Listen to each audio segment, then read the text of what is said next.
అనంతపురం జిల్లా రాయదుర్గం నియోజకవర్గ వైసీపీ నాయకుల అవినీతిని బయటపెట్టి జైలుకు పంపిస్తామని మాజీ మంత్రి కాల్వ శ్రీనివాసులు హెచ్చరించారు.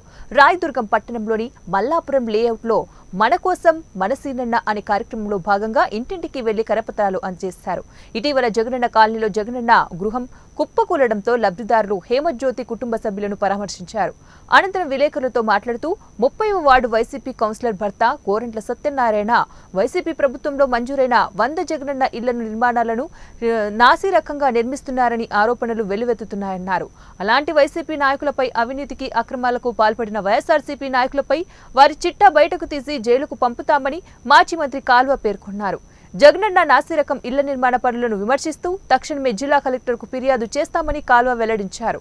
రాబోయే టీడీపీ ప్రభుత్వంలో అర్హులైన ప్రతి ఒక్కరికి కూడా పేదలందరికీ కూడా నాణ్యమైన ఇల్లు నిర్మించేందుకు కృషి చేస్తామని హామీ ఇచ్చారు. కాలనీలోని త్రాగునీటి సమస్య, అర్హులైన లబ్ధిదారులకు పింఛన్లు కల్పిస్తామని కాల్వ శ్రీనివాసులు హామీ ఇచ్చారు. ఈ ఇల్లు నిన్న కూలిపోయింది. దీనికి ఎవరు సమాధానం చెప్తారు? అంటే గృహప్రవేశాలు జరగకముందే కూలిపోతున్న జగనన్న ఇళ్ళని ఏమనాలి?